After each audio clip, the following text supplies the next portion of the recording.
Today we're going to talk about finance and development or growth. Let's begin with what finance does. I see the financial system as having five major benefits. One, consumption smoothing. Second, bridging the gap between savers and investors. Screening and monitoring of investments. And diversifying and transforming risk and managing the payment system. I'm going to say a little bit more about 1, 2, and 3 as we go along. I'm not going to say very much about 4 and 5 in this lecture or even in this course. Let me just mention very briefly what I mean by diversification and transformation of risk. A lot of what the financial system does is it takes short-term liabilities and turns those into long-term assets. So for example, it takes a demand deposit, a deposit which the depositor can get back on demand and turns those into long-term loans. The shadow banking system took overnight loans, repo, and turned those into valuable investments. Now we could say a lot more about what happens when this transformation of risk goes wrong, what happens with leverage and so forth. But we'll save that for another time. Also managing the payment system, like creating currency and checks and making it easier to buy and sell, to transfer money. One of the big things that makes understanding the financial system important but also so difficult is that the payment system is tied so closely with these other aspects of the financial system, so that when the transformation of risk, for example, goes wrong, we have a collapse in the payment system at the same time, and that causes all kinds of macroeconomic problems. In any case, those are problems for another day. Let's say a little bit more about 1, 2, and 3, most important for development. One of the things the financial system helps people to do is to smooth their consumption over their lifetime. So for example, most people don't want to consume everything that they earn in their working years, leaving them nothing for retirement or for the times when they can no longer work. So they save up, and the financial system helps them to save by channeling those savings into productive investments so the savers can be paid an interest rate. Similarly, most people don't want to wait until they've accumulated enough assets to be able to buy a house or a car. They'd like to consume the house early on and instead smooth out the payments over time. So that's what a mortgage allows people to do, allows them to smooth their consumption, have the house early on in life, and pay for it over time. The poor in the developing world also want a consumption smooth. But for them, in addition to consumption smoothing over their lifetime, they often want a consumption smooth over a mere period of weeks or even of days. So most people would prefer, a few meals a day, square meals a day, rather than feast or famine. So to avoid that successive feast or famine, what the poor do is they make use of small savings accounts, small means of saving, sometimes literally under the mattress, and some micro loans and so forth, borrowing from a moneylender. We're going to be talking more about this in our discussion of microfinance. Getting beyond consumption smoothing, a big part of what the financial system does is it takes the supply of savings and it moves that supply of savings to the demanders for savings, firms and entrepreneurs in particular. So it takes people who are saving, households, perhaps they're saving up for retirement, it takes those funds and through banks and the bond market and stock markets, it delivers those funds to people who have ideas. That's a key aspect of specialization, is that the people with the money are not always the people with the ideas. The people with the ideas are not always with the people with the money. So you want some institutions, banks, bond markets, stock markets, venture capitalists, and so forth. You want these institutions to be able to bridge the gap, to take the supply of savings, which is not doing anything useful, which is sitting under the mattress, and instead turn those savings into valuable investments with people who have ideas. And this is all about what the financial system does, bridges this gap. Part of bridging the gap is screening and also monitoring of investments. So venture capitalists, they don't just throw out their money willy-nilly.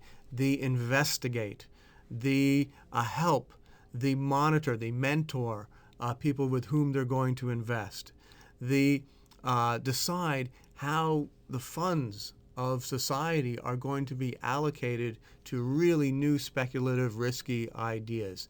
In this way, these screen ideas. Banks do the same thing, of course, less risky ideas, but banks screen new investments, they screen borrowers, they decide how the savings of their depositors are going to be allocated. Who has a good idea, who doesn't have a good idea, who is likely to pay the money back, who is less likely to pay the money back. So that's a lot of screening. The bond and in particular the stock markets also monitor investments. You can see on a daily basis how different companies, how different firms are doing. This shows from Google Finance. This is a graph of what has happened to Apple stock and Hewlett-Packard stock over the past 5 years. And you can see in 2007, they're basically the same, but since 2007, even as late as 2008, they're about the same. But since that time, Apple stock has gone up by 600%. So Apple has clearly done something right. On the other hand, Hewlett-Packard stock has fallen. This is by about 50%. So this tells investors that the management of Apple is doing really well. They are to be rewarded, while Hewlett-Packard is doing less well. The managers, perhaps we need a new group of managers in here. So this is a way of monitoring investments and seeing what's going on in real time. Of course, the key question here is, does finance lead to growth? Does finance help development? Certainly, if you take a first pass, quick look at the data, it seems that they're related. If you look at the low-income countries, this is stock market capitalization as a fraction of GDP. Well, if you look at low-income countries, stock markets are they're a small share of GDP, much smaller than in high-income countries, where stock market capitalization can be almost as high on average, this is on average, as GDP. So in the United States, that would mean stock market capitalization on the order of $13 trillion. This is for all high-income countries, almost one to one with GDP, much less for low-income countries. We see very much the same pattern for private credit as a share of GDP. So in low-income countries, there's not a lot of borrowing or lending, actually, overall. In high-income countries, much, much more. So using this number as the number for the United States, for example, I don't know the exact numbers, but using this as representative, this means that in the United States, there's about $13 trillion of lending, borrowing out there, but the same as the amount of GDP. Quite a remarkable amount of borrowing and lending going on, not so much over here. Now, one might respond to this that this isn't causal. I mean, you could point out, for example, that there are more television sets in high-income countries, but this doesn't mean that cable TV creates growth. Rather, it's the case that television sets are a response to high income, not a cause of high income. So perhaps private credit is a response to high income, not a cause of high income. So to show causality, we want to investigate this in a little bit more depth. We're going to look briefly at two papers which try and get at, is the relationship between finance and growth, or GDP per capita, is it causal or is it just a correlation? The first is by Bob King and Russ Levine, Finance and Growth, Schumpeter Might Be Right. They look at 77 countries between 1960 and 1989. Now, they don't simply show that in 1989 the rich countries had more financial development.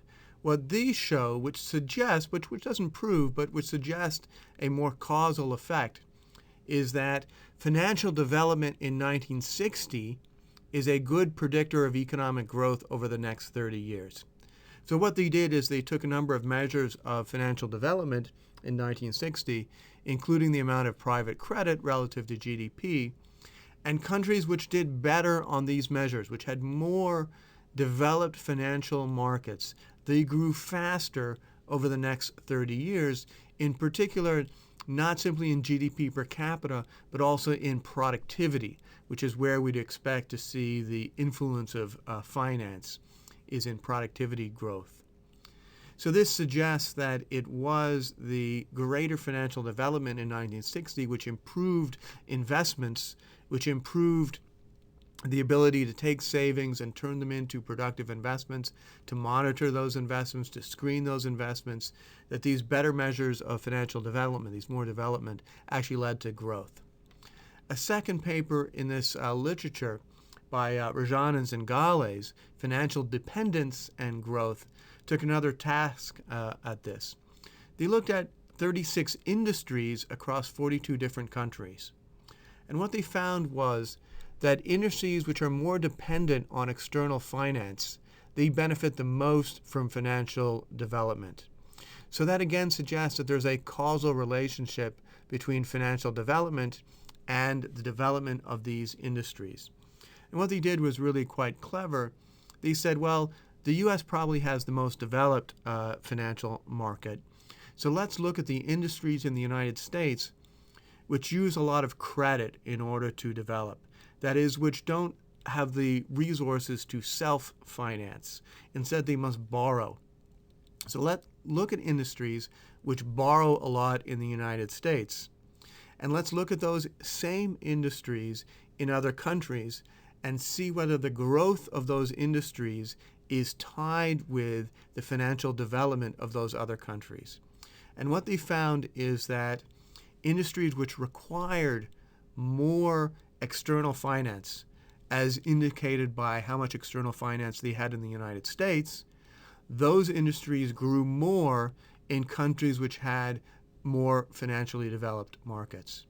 So again, this suggests that some industries, they can get by without a lot of finance. They generate enough revenue on their own to self-finance, small industries, small businesses, as well as some businesses which you don't require a lot of upfront costs, so that you can finance as they go along. But other industries which require a lot of upfront costs, like laying cable TV, for example, requires a lot of cost before you ever see a dime of revenue. Those industries really depend upon the financial development of the country, the banking system, the stock markets, the bond markets, and so forth. They require a well-developed financial system in order to succeed. The bridge between savers and borrowers can be broken in many different ways. So insecure property rights.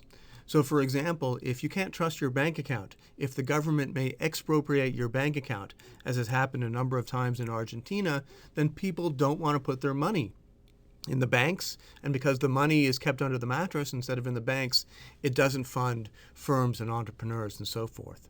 Politicized lending is a problem. The idea of the bridge is to connect people with money with people with ideas, not to connect people with money with people with connections. Connections don't generate productivity. So we want to make sure that the bridge is driving funds from the savers to people who have real ideas who can improve productivity. Government banks are another source of loss.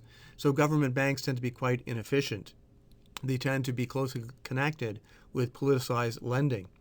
In contrast with what we found about a more developed financial system in 1960 leading to greater growth, what has been found by Andre Schleifer and colleagues with government banks is that more government banks in 1970 created or were correlated with lower growth over the next 30 years or so.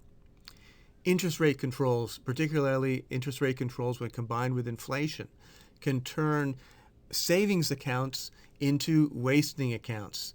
If your interest rate is not keeping up with the inflation rate, then your money in a savings account is just disappearing, is just wasting away. And for this reason, people don't want to put their money in banks.